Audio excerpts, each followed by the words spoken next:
मैं रोशन कुमार आपको इस प्लेटफॉर्म पर हार्दिक हार्दिक अभिनंदन और स्वागत करता हूं। आशा करता हूं आप मैं जो आपको ज्ञान प्रदत्त करूंगा आपको बहुत अच्छे से समझ में आएगी। अगर नहीं समझ में आए तो आप कमेंट बॉक्स में कमेंट करके मेरी कमी को बताइएगा, मैं उसे सुधार लूँगा। ठीक है, तो मैं आज आप लोग को पढ़ाने जा रहा हूँ ज्योग्राफी का संसाधन एवं विकास। आखिर संसाधन एवं विकास है क्या? ठीक है, मैं पहले समझाता हूँ कि सारा चैप्टर का जो मेन चीज छुपी हुई होती है, सारा होता है उसका हेडिंग में छुपा हुआ। जो इस चीज को समझ लो वो पूरी चैप्टर को समझने की काबिलियत रखता हो। ठीक है, तो मैं सबसे पहला टर्म जो बताने जा रहा हूँ वो है संसाधन। आखिर संसाधन है क्या? संसाधन जो है आपको जीवन जीने में क्या करती है, आपकी मदद करती है। जैसे कहने का तात्पर्य यह है कि आपको अगर राजस्थान से मुंबई जाना है, राजस्थान से कहीं भी जाना है, भारत के कोई भी कोना में जाना है, तो कहीं ना कहीं किसी प्रकार का साधन का आप लोग क्या करिएगा, प्रयोग करिएगा। ठीक है, तो उसको हम क्या बोलते हैं, संसाधन। जैसे आप दिल्ली आए, दिल्ली क्या चीज से आइएगा, ट्रेन से आइएगा। ठीक है, तो ट्रेन भी एक प्रकार के लिए क्या है, आपके लिए संसाधन है।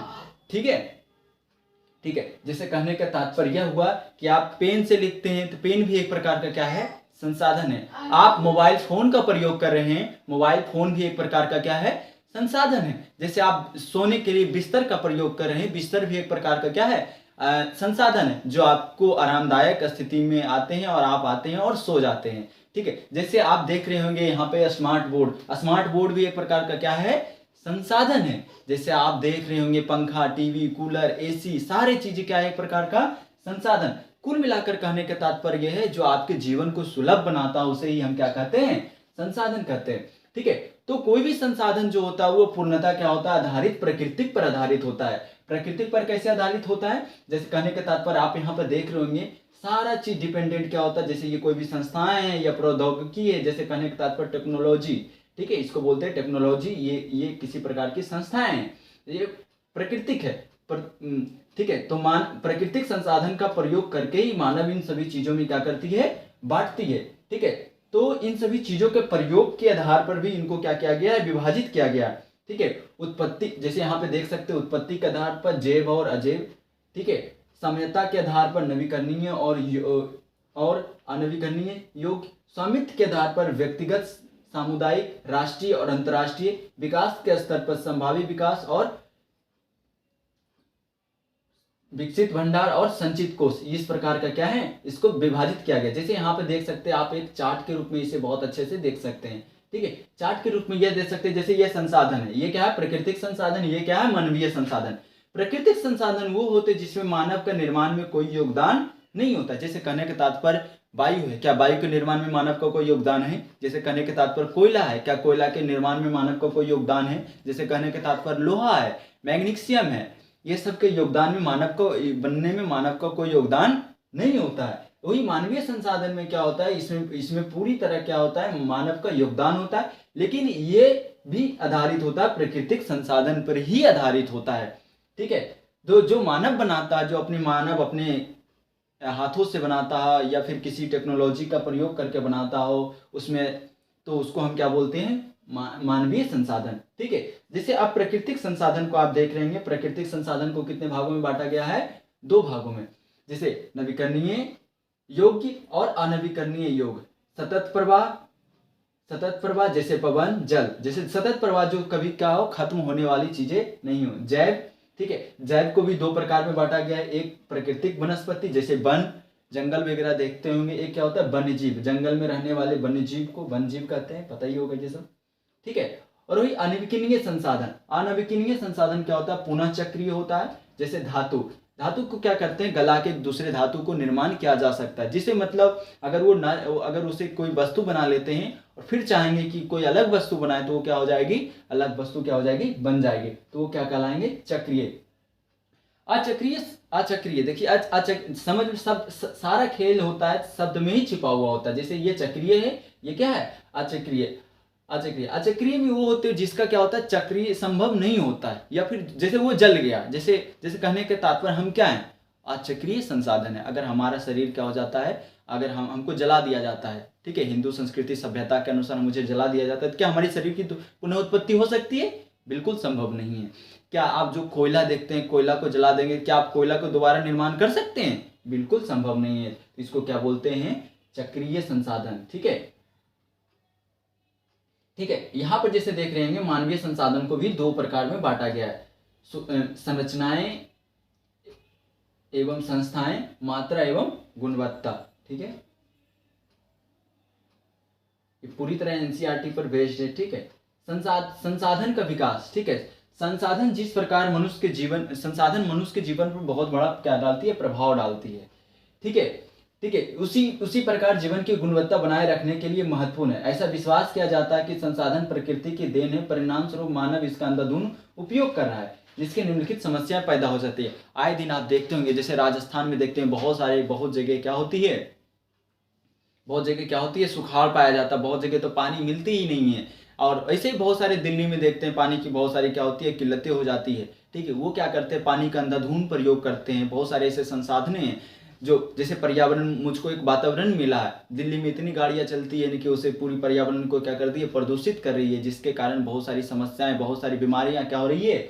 उत्पन्न हो रही है। और इस पर लोगों को ध्यान देना चाहिए। ठीक है, अगर आज इस चीज़ों पर ध्यान नहीं दिया गया, कहीं ना कहीं लोगों के लिए एक समस्या का विषय बन जाएगा। ठीक है, जो कुछ व्यक्ति क्या होते हैं, लालचवश संसाधन का क्या करने लगते हैं? दुरुपयोग करने लगते हैं। ठीक है, उनके हाथों में, जब उनके हाथों में संसाधन आ जाते तो वो लगता है कि जैसे ये मेरा ही संसाधन है, और उसका जबरदस्त दुरुपयोग करते हैं। लेकिन वही संसाधन के विषय में एक अजीब कटुता भी है। कटुता कहने के तात्पर्य यह है कि बहुत बड़ी कमी भी है, विडंबना भी है। जैसे कहने का तात्पर्य यह हुआ कि आप देखते होंगे राजस्थान में कि बड़े बड़े लोगों के पास बहुत सारी संपत्तियां हैं, बहुत सारे संसाधन हैं। और कहने का तात्पर्य, जिस व्यक्ति के पास जितना ज़्यादा संसाधन होगा वो व्यक्ति क्या कहलाता है? उतना ही अमीर कहलाता है। ठीक है, जिस व्यक्ति के पास जितना कम संसाधन होगा वो व्यक्ति क्या कहलाएगा? उतना ही गरीब कहलाएगा। ठीक है, ठीक है। तो जिस व्यक्ति के पास जमीन ज़्यादा होता है, अमूमन आप उस व्यक्ति को क्या मानते हैं? ये हमसे क्या है? ज़्यादा अमीर है। ठीक है, जिस व्यक्ति के पास जमीन नहीं होता उसको हम लोग क्या मानते हैं? गरीब है। ठीक है, तो इस संसाधन के आधार पर अमीरी और गरीबी हमारे लोग क्या हो गए? इसमें बट गए हैं। ठीक है, संसाधनों के अंधाधुंध शोषण में वैश्विक परिस्थितियां संकट पैदा हो गई, जिससे कि भूमंडलीय तापमान, ओजोन परत क्षय और पर्यावरण प्रदूषण और भूमि और नवीकरणीय आदि का क्या हो गया? समस्याएं पैदा हुई है। जैसे कहने का तात्पर्य मैंने अभी बताया कि दिल्ली में बहुत सारी क्या चलती है? गाड़ियां चलती है, अंधाधुंध चलती है एकदम। सरकार इस पर कोई अंकुश लगा नहीं रही है। बीच में अंकुश लगाई भी थी तो पब्लिकों ने उसका विरोध किया, तो वो धीरे धीरे खत्म हो गया। लोग मानते ही नहीं है, जिसके कारण आप सुनते होंगे कि ओजोन परत में छेद हो रही है। आपको पता है कि ओजोन परत से जो पराबैंगनी किरणें आती है, अगर मानव के शरीर के स्किन पर पड़ता तो उससे स्किन कैंसर होता है। समझ सकते हैं समस्या कितनी जटिल होती जा रही है। अगर आज भी मानव नहीं संभला तो कहीं न कहीं इस समाज के लिए ये एक बहुत बड़ा संकट पैदा हो सकता है। ठीक है, पर्यावरण प्रदूषण होता है। पर्यावरण प्रदूषण होने के कारण फेफड़ा का रोग होता है। ठीक है, यहाँ पे जो आप देख रहे हैं फेफड़ा, इसका कारण पर्यावरण अगर प्रदूषित होता है तो सही से सांस नहीं ले पाइएगा, तो इसके कारण आपको बहुत सारी समस्याओं को क्या करना पड़ सकता है? झेलना पड़ सकता है। ठीक है, तो इन सभी चीजों को लेकर पूरे विश्व के लोगों ने या फिर पूरे विश्व के नेताओं ने क्या किया? एक समिति का गठन किया। ठीक है, उन्होंने समिति का गठन करके लोग पर्यावरण की सुरक्षा के लिए उन्होंने प्रयत्न किया कि कैसे पर्यावरण को सुरक्षित रखा जाए, कैसे हमारे वातावरण को सुरक्षित रखा जाए, कैसे प्राकृतिक संसाधनों को सुरक्षित किया जाए। इसके बारे में उन लोगों ने क्या किया? एक प्रयत्न किया। ठीक है, इन्हीं सब चीज़ों को देखते हुए, ठीक है, इन्हीं सब चीज़ों को देखते हुए एक मीटिंग की गई। ठीक है, जिसको 1992 में, ठीक है, 1992 में एक मीटिंग की गई। ठीक है, जिसका नाम है सतत पोषणीय विकास। ठीक है, सतत पोषणीय विकास वैसा विकास को कहा जाता है जो आपके आने वाली पीढ़ी को क्या पहुंचाए? कोई नुकसान नहीं पहुंचाएगा। तो उसको क्या बोलेंगे हम? सतत पोषीय विकास बोलते हैं। ठीक है, जैसे कहने का तात्पर्य मेरा यह हुआ, सतत पोषीय विकास। ये क्या होता है? जैसे कहने का तात्पर्य आप संसाधन का ऐसे उपयोग करें कि आने वाले आपके बच्चे भी उसका सदुपयोग कर सकें। आने वाले आपके बच्चे ये नहीं कहे कि मेरा बाप ने या मेरे पापा ने मेरे पर्यावरण की रक्षा के लिए कुछ नहीं किया। इसीलिए आप भी एक जिम्मेदार नागरिक बनिए और संसाधन का जो भी है और उसका सदुपयोग करना सीखिए। ठीक है। तो 1992 में 1992 में रियो डी जेनेरो पृथ्वी सम्मेलन 1992 में हुआ। जून 1992 में 100 से अधिक राष्ट्रीय अध्यक्ष ब्राजील के शहर रियो डी जेनेरो में प्रथम अंतर्राष्ट्रीय पृथ्वी सम्मेलन में एकत्रित हुए। सम्मेलन का आयोजन विश्व स्तर पर उभरते हुए पर्यावरण संरक्षण एवं सामाजिक आर्थिक विकास की समस्याओं के हल ढूंढने के लिए किया गया था। ठीक है, क्या गया था उन सभी लोगों ने उस पर हस्ताक्षर किया। वायुमंडलीय जलवायु परिवर्तन एवं जैविक विविधता पर एक घोषणा पत्र हस्ताक्षर किया। रियो सम्मेलन में भूमंडलीय वन सिद्धांत फॉरेस्ट प्रिंसिपल पर सहमति जताई और 21वीं सदी में सतत पोषणीय विकास के लिए एजेंडा 21 को स्वीकृति प्रदान की गई। स्वीकृति प्रदान करने का तात्पर्य क्या हुआ, इस पर एक मीटिंग हुआ। पूरे विश्व के बहुत सारे नेताओं ने ब्राजील के एक शहर में वहाँ पे एकत्रित हुए और जटिल समस्याओं को सुलझाने के लिए उन्होंने क्या किया, एक मीटिंग किया और उन्होंने निर्णय लिया कि कैसे हम संसाधन को क्या करेंगे,